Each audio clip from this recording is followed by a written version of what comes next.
Hello class 10th, welcome to जनित गुरु polygon. मैं हूं निकी पंडित एंड यहाँ पे हम कर रहे हैं केमिस्ट्री के PYQs यानी कि प्रीवियस ईयर के क्वेश्चंस, और हम यहीं से बहुत सारे क्वेश्चंस की प्रैक्टिस करेंगे जहाँ से चांसेस होते हैं हमारे बोर्ड एग्जाम में आने का। ठीक है, तो ऑलरेडी हमने काफ़ी सारे PYQs कर लिए हैं एंड आज की क्लास में भी हम सिर्फ और सिर्फ क्वेश्चंस को ही रिवाइज करेंगे। क्यों? क्योंकि जितने ज़्यादा हम क्वेश्चन प्रैक्टिस करेंगे उतना ज़्यादा हम बेटर परफॉर्म कर पाएंगे अपने बोर्ड्स के एग्जाम में। तो क्या मेरी आवाज़ आप सब तक पहुंच रही है? Let me check. ओके, सही है। ठीक है, फिर शुरू करते हैं हम अपना आज का ये lecture and let's start. Wait. Okay. First question है हमारा आज की क्लास का। In the reaction CuO plus H2 gives Cu plus H2O, which substance are oxidized and reduced respectively? कौन सा सब्सटेंस यहाँ पे ऑक्सीडाइज हो रहा है एंड कौन सा सब्सटेंस यहाँ पे रिड्यूस हो रहा है? बिल्कुल ध्यान से देख लो। CuO plus H2 give Cu plus H2O। Hydrogen के पास कुछ भी नहीं था अभी, मतलब हाइड्रोजन के पास ऐसा ऑक्सीजन नहीं था यहाँ पे, लेकिन राइट हैंड साइड आते ही इसके पास ऑक्सीजन आ गया, मतलब इसका हो गया है ऑक्सीडेशन। ठीक है, यहाँ पे हमारे पास कॉपर के पास ऑक्सीजन था, लेकिन यहाँ आते ही कॉपर के पास से ऑक्सीजन छिन गया। जब कॉपर के पास से ऑक्सीजन छिन जाएगा तो इसका क्या हो जाएगा? इसका हो जाएगा हमारा रिडक्शन। क्या हो जाएगा? इसका हो जाएगा हमारा रिडक्शन, यानी कि H2 का हुआ है ऑक्सीडाइज, मतलब ऑक्सीडेशन, एंड CuO का हो गया है reduction. Which option is correct? H2 is oxidized and CuO is reduced. CuO is oxidized and H2 is reduced. Both CuO and H2 are oxidized. Both CuO and H2 are reduced. तो हमें पता है कि hydrogen का यहाँ पे oxidation हुआ है, राइट? हाइड्रोजन का ऑक्सीडेशन हुआ है एंड कॉपर ऑक्साइड का यहाँ पे रिडक्शन हो गया है। So question number one option A is the correct answer. Let's move to next question, question number 2। So question 2 is when an acid react with a metal hydrogen carbonate, the product formed are। जब acid metal hydrogen carbonate के साथ react करते हैं, जब acid किसके साथ react करते हैं?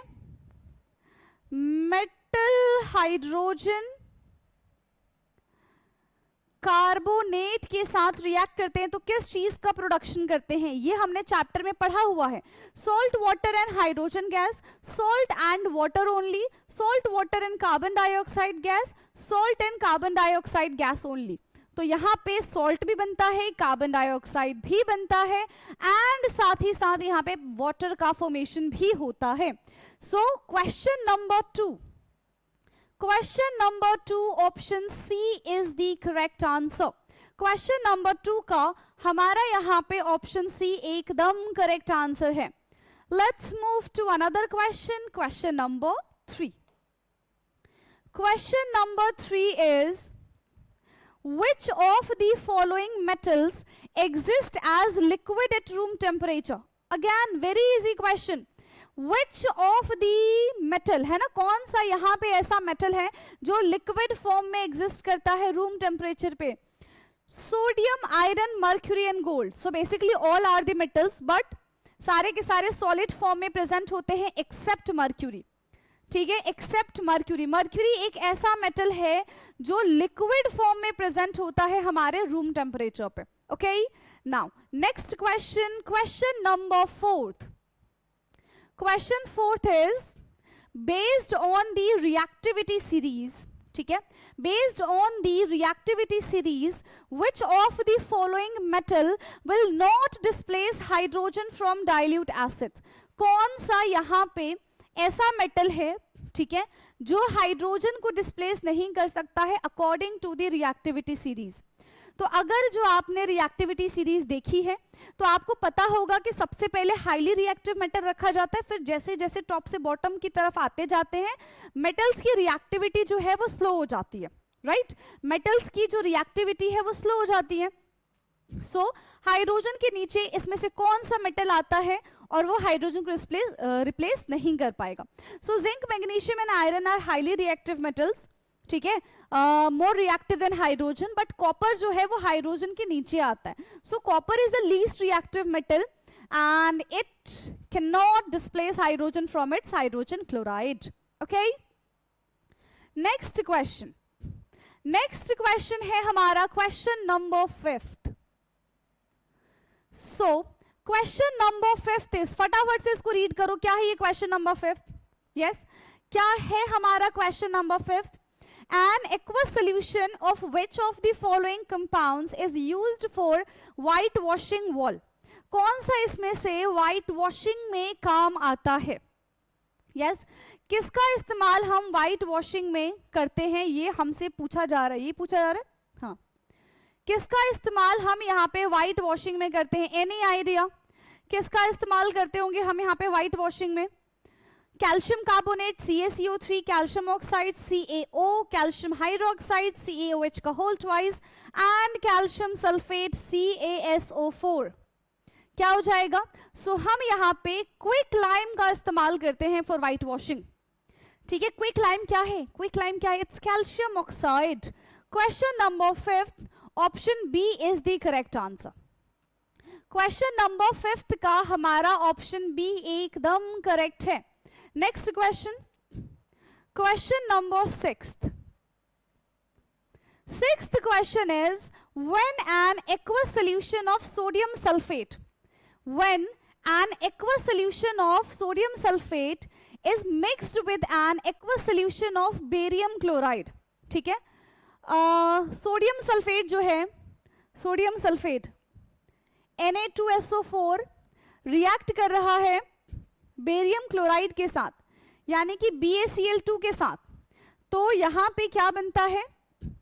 BaSO4 प्लस NaCl बन जाएगा, ठीक है, BaSO4 प्लस NaCl बन जाएगा। Now a white insoluble PPT is form, एक व्हाइट कलर की इनसॉल्युबल PPT का फॉर्मेशन हो रहा है। What is the chemical formula of this substance? उस सब्सटेंस का हमारा केमिकल फॉर्मूला क्या होगा? BaSO4 NaCl, देखो इन दोनों में से ही कोई होना है, ये तो नहीं है। और दूसरी बात, NaCl क्या है बेटा? NaCl है हमारा नमक, जो कि पानी में जाते ही घुल जाता है, तो PPT तो बना ही नहीं सकता, है ना, वो तो पानी में जाते बराबर ही डिसॉल्व हो जाता है, तो वो PPT नहीं बना सकता। अगर जो वो PPT नहीं बनाएगा तो कौन PPT बनाएगा? BaSO4। कौन PPT बनाएगा? BaSO4 जो है वो PPT बनाएगा। Question number 6, option A is correct, ठीक है, यहां पे हमारा ऑप्शन ए एकदम करेक्ट है। Next question, question number 7th। चलो, क्वेश्चन नंबर 7th है यहां पे हमारा। असर्शन हमको गिवन है, ionic compounds are generally hard crystalline solid. जो आयनिक कंपाउंड्स होते हैं वो हार्ड होते हैं, क्रिस्टलाइन सॉलिड होते हैं, ठीक है। Ionic compounds are generally hard and crystalline solid. Reason यहां पे हमको क्या दिया गया है? There are strong electrostatic force of attractions between the oppositely charged ion in their structure. There are strong electrostatic force of attraction. देखो ionic compound कैसे बनता है? तो आयनिक कंपाउंड बनता है हमारा कैटायन एंड एनायन से। कैसे बनेगा? कैटायन एंड एनायन से हमारा आयनिक कंपाउंड बनता है। यस और नो?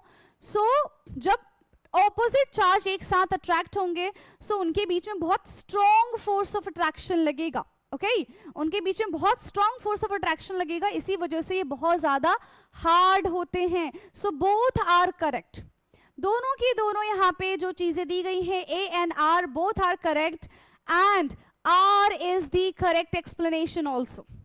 ठीक है, यहाँ पे जो हमारा आर है वो करेक्ट एक्सप्लेनेशन भी है। क्या मेरी इतनी बात समझ में आई है? यस और no?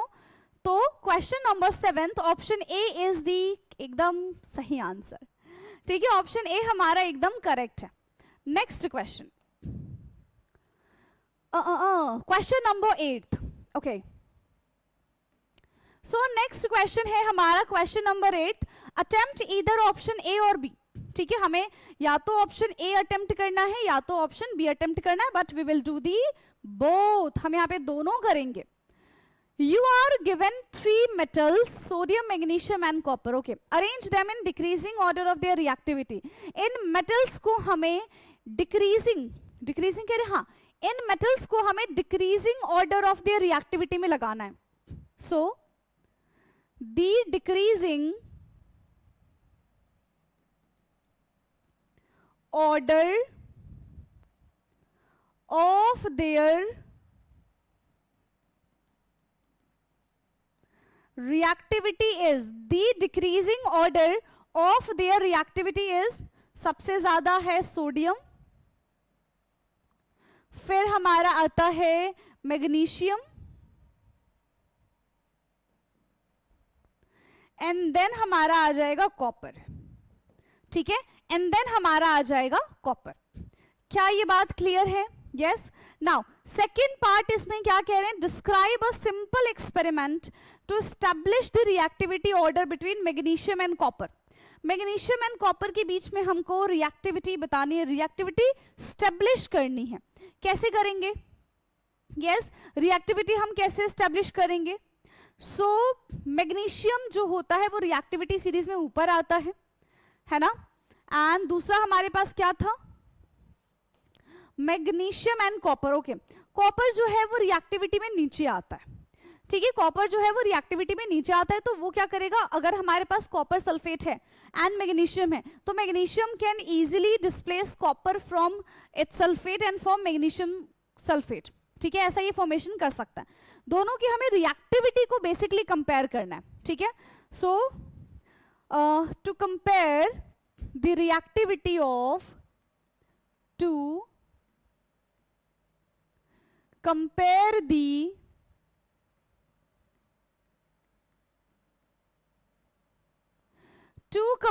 the reactivity of magnesium and copper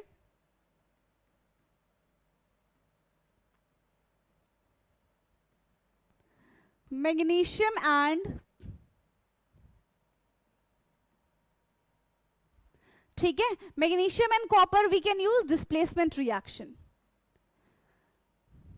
We can use, क्या यूज कर सकते हैं हम, डिस्प्लेसमेंट रिएक्शन। तब यहां पे हम डिस्प्लेसमेंट रिएक्शन यूज करेंगे। ठीक है, सबसे पहले हम क्या करेंगे, हमारे पास जो मैग्नीशियम रिबन है उसको बिल्कुल अच्छे से क्लीन कर देंगे। ठीक है, place a clean strip of magnesium ribbon in a test tube. ठीक है, जिसमें ऑलरेडी हमारे पास कॉपर सल्फेट सोल्यूशन रहेगा। कुछ टाइम के बाद हमें देखेंगे कि the blue colour of copper sulphate will start fade and it will become a magnesium sulphate that is reddish brown. नहीं, हमारा जो रेडिश ब्राउन कलर है ना वो अलग दिखने लग जाएगा, दैट इज फॉर कॉपर। ठीक है, ओके। नाउ प्रोसीजर क्या है,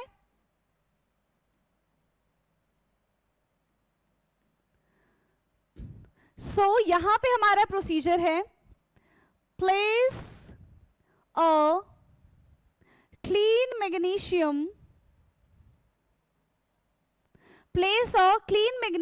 ribbon into a test tube,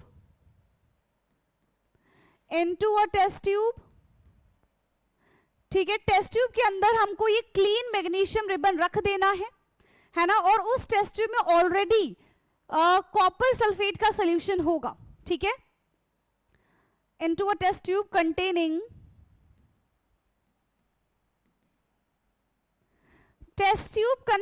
a blue solution of copper sulfate, containing a blue solution of copper sulfate। ठीक है, containing a blue solution of copper sulfate। Clear है, समझ में आ गया? अब कुछ टाइम के बाद हम क्या देखेंगे, after some time the blue colour of the solution start fade, है ना। आफ्टर सम टाइम the blue color starts fade. कुछ टाइम के बाद ये जो ब्लू कलर है वो धीरे धीरे फेड होना स्टार्ट हो जाएगा and a reddish brown layer of copper deposit and a reddish brown layer of copper deposit. Reddish brown colour की कॉपर जो है वो यहां पे डिपॉजिट हो जाएगा ऑन द मैग्नीशियम स्ट्रिप, और यहां से हमको पता चलेगा कि magnesium is more reactive than copper, so it can easily displace copper from its salt. ठीक है, reddish brown layer of copper deposit. ठीक है, on the magnesium strip, on the magnesium strip. Magnesium strip पे जाके वो क्या हो जाएगी, स्टिक हो जाएगी, and this proves magnesium is more reactive than copper. ठीक है, ये हमको बताता है कि मैग्नीशियम जो है वो ज्यादा रिएक्टिव है कॉपर से. It displace from its salt, it displace from its salt. ये उसको उसके सॉल्ट से क्या कर देगा, डिस्प्लेस कर देगा. ये उसको उसके सॉल्ट से डिस्प्लेस कर देगा. फटाफट से लिख लो ये. यस, फटाफट से लिखो, फिर हम इसके और पार्ट की तरफ चलेंगे. Right it down fast. Done. Okay, now next है अब हमारा क्वेश्चन. इसका और पार्ट है ये. ठीक है, ये इसका बी वाला पार्ट है. फटाफट से रीड करो भाई, इसका बी पार्ट आखिरकार है क्या. ठीक है, so what is meant by the anodizing of aluminium.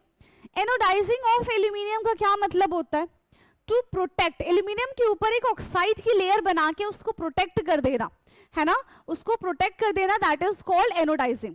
And ये कैसे किया जाता है, ये इलेक्ट्रिसिटी की हेल्प से की जाती है. दिस इज द क्या बोलेंगे हम, anodizing is a electrochemical process. ठीक है, anodizing is a electrochemical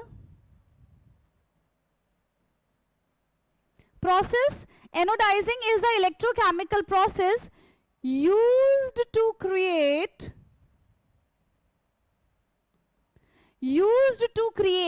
a thick protective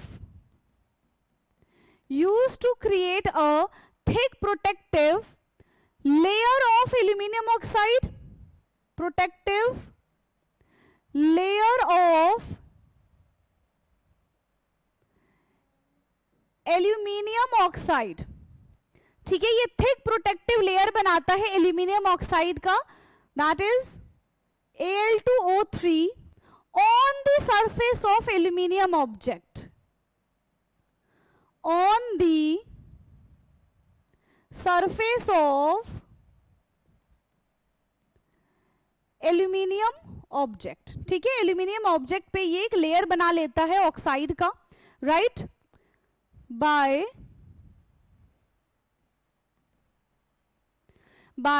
making it the anode. ठीक है, ये एनोड पे एल्यूमिनियम लगा होता है, इलेक्ट्रोलिसिस करते हैं तो उसके ऊपर क्या हो जाता है, एल्यूमिनियम ऑक्साइड की एक लेयर चढ़ जाती है, जिससे एल्यूमिनियम हमारा प्रोटेक्ट हो जाता है एंड वो फर्दर कोरोड नहीं होता. ठीक है, एंड यहाँ पे हम क्या करते हैं, डाइल्यूट सल्फ्यूरिक एसिड की प्रेजेंस में इलेक्ट्रोलिसिस कर देते हैं. ठीक है, by making in the anode. और ये सारा प्रोसेस कहां पे होता है, एनोड पे होता है, that's why it is called anodizing. ठीक है, ड्यूरिंग दी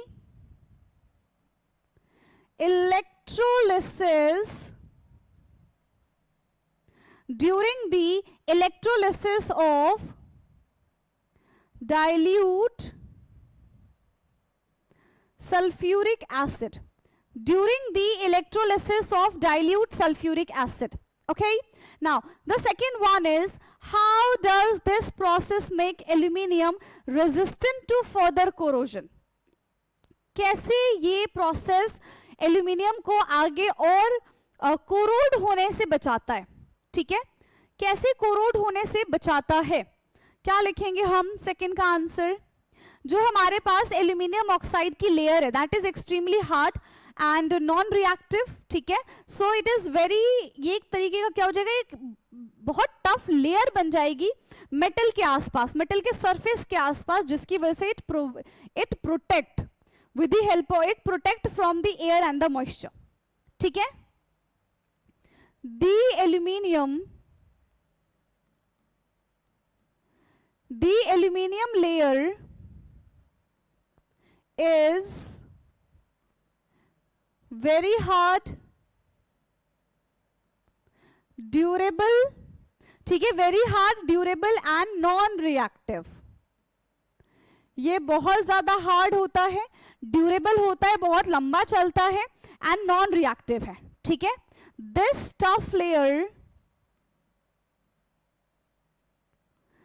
ये जो यहां पे टफ लेयर है, दिस टफ लेयर एड्रेस, ठीक है, और this tough layer strongly, this tough layer, हाँ, दिस टफ लेयर स्ट्रांगली, ठीक है, टू दी मेटल सरफेस. ये टफ लेयर कहां पे बनता है? ये टफ लेयर मेटल के सरफेस पे बनता है. प्रिवेंटिंग इट फ्रॉम, और यही चीजें जो है वो बचाती है इसको, preventing it from coming into the contact with air and moisture. Preventing it from coming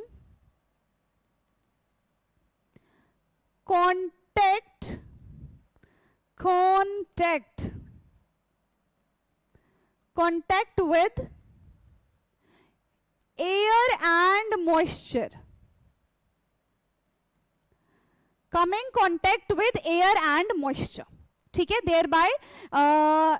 thereby protecting it from further corrosion. Thereby protecting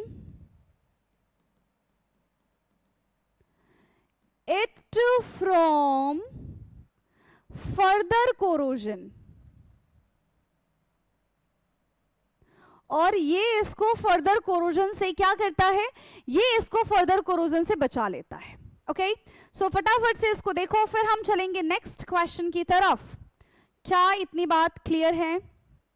okay, so next question ये है हमारा. ठीक है, नेक्स्ट क्वेश्चन ये है हमारा, एंड इसमें क्या दिया गया? क्या है इसमें? कुछ भी तो नहीं है. A student burn a magnesium ribbon. ठीक है, स्टूडेंट ने मैग्नीशियम रिबन को बर्न कर दिया in the holding it with a pair of tong. ये डिट्टो आपकी एनसीईआरटी बुक से लिया गया है. ठीक है, ये क्वेश्चन आपने अपनी एनसीईआरटी बुक में देखा होगा, राइट? सो इस पे क्वेश्चन क्या है? क्वेश्चन है इस पे, what is the dazzling white flame produce and what is the chemical nature of white powder. जो व्हाइट डेज़लिंग फ्लेम प्रोड्यूस होगा वो क्या है, एंड व्हाइट कलर का पाउडर का केमिकल नेचर बताना है, कैसे फॉर्म हुआ ये बताना है. Write a balance chemical equation for this reaction and what type of chemical reaction is this. किस टाइप का ये हमारा केमिकल रिएक्शन है, ये भी हमको बताना है. ठीक है, ये भी हमको बताना है. सो ए हो जाएगा हमारा, ए is what is the dazzling white light produce? What is the dazzling white light produce? So the dazzling white light is the characteristics of magnesium combustion. ठीक है, the dazzling white light, dazzling white light is the characteristics of characteristics of magnesium combustion, of magnesium combustion. तो magnesium combustion का ये characteristics है, ठीक है। And the white powder form is magnesium oxide, and the white powder formed is magnesium oxide, which is basic in nature, which is कैसे nature का होता है, which is basic in nature, जो कि बेसिक नेचर का होता है, ठीक है। कैसे नेचर का होता है बेटा, बेसिक नेचर का होता है, okay. Now write the balanced chemical equation for this reaction. Balanced chemical equation for this reaction is balanced chemical reaction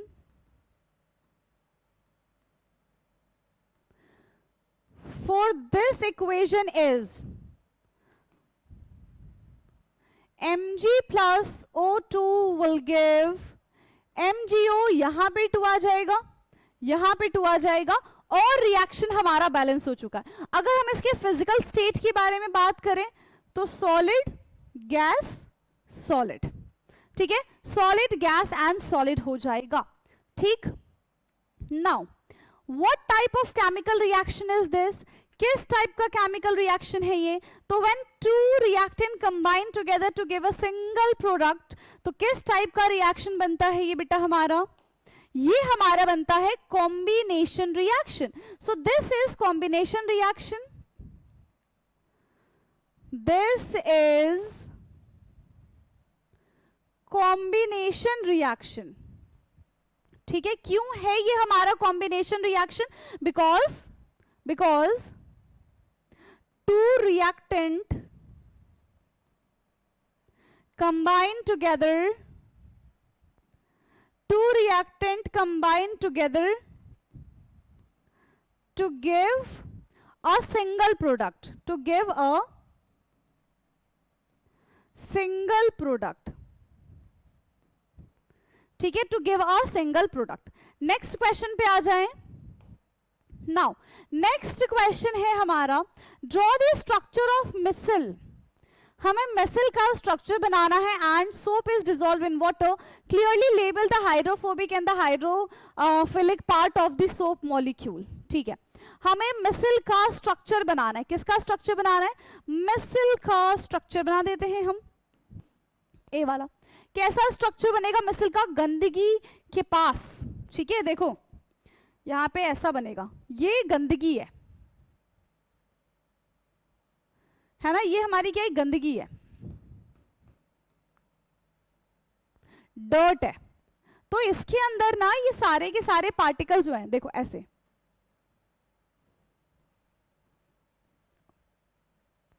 इसको घेर लेते हैं,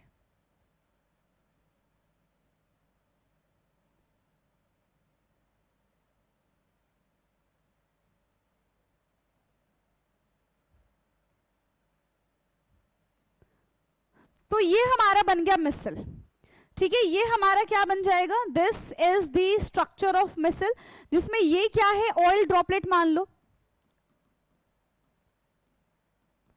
ये हमारा ऑयल का ड्रॉपलेट है, ठीक है। ये हमारा किसका ड्रॉपलेट है, ऑयल का ड्रॉपलेट है। एंड यहां पे क्या हो जाएगा, ये हमारा हेड है, ये हमारा टेल है। जो हेड होता है वो हाइड्रोफिलिक होता है, जो टेल होता है वो हमारा हाइड्रोफोबिक होता है, ठीक है। जो टेल होता है हमारा वो हाइड्रोफोबिक होता है, ठीक है। और फॉर्मूले की अगर हम बात करें तो C17H35COONA इसका फॉर्मूला हो जाएगा, ओके। ये इसका क्या हो जाएगा, फॉर्मूला हो जाएगा। नेक्स्ट पार्ट है यहाँ पे, with the help of the missile structure explain the cleansing action of the soap on an oily spot, ठीक है। अब हमें यहाँ पे क्लीनिंग एक्शन बता रहा है, ठीक है। तो क्लीनिंग एक्शन में क्या हो जाएगा, जब हमारा हाइड्रोफोबिक टेल जो है, hydrophobic tell of soap molecule attach with the oil, है ना, when hydrophobic tell of a soap attach with oil droplet,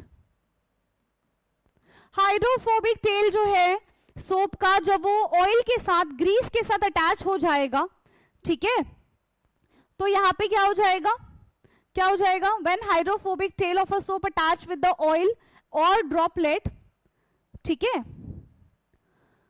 और हम इसको क्या लिख सकते हैं, ठीक है, oil and droplet and the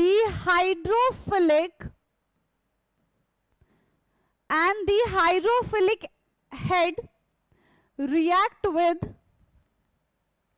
water, जो हाइड्रोफिलिक हेड है वो वाटर के साथ रिएक्ट करता है, सो दिस फॉर्म अ मिसल, ये किसका फॉर्मेशन करते हैं, सो दिस फॉर्म अ मिसल, ये मिसल्स का फॉर्मेशन करते हैं, ठीक है, मिसल्स का फॉर्मेशन करते हैं, trapping the oily dot in its core, trapping the oily dot in its core, ये ऑयली डॉट को अपने कोर में ट्रैप कर लेता है, और जब हम इसको धोएंगे, जब हम इसको क्या करेंगे, रिंस्ड कर देंगे, ठीक है, व्हेन रिंस्ड द वाटर, ठीक है, when rinsed the water wash away and the entire micelles removing the dot from the fabric, ठीक है, the water, when rinsed the water washes away, the water washes away the entire missile, ठीक है, water washes away the entire missiles, ठीक है, removing the dirt from the fabric, removing the dirt from fabric, ये सारा का सारा fabric से dot निकाल देता है। Now the last question of today's class, why are soap not effective cleansing agent in hard water, hard water के साथ सोप अच्छे से रिएक्ट क्यों नहीं कर पाता है, क्यों नहीं कर पाता, because with hard water have क्या प्रेजेंट होता है, ions of calcium and magnesium, ठीक है, soap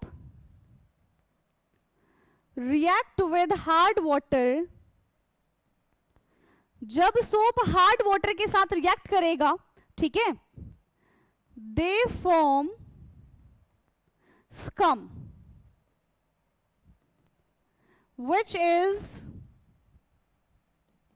insoluble due to the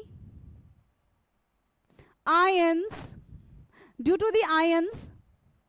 Mg2 positive and Ca2 positive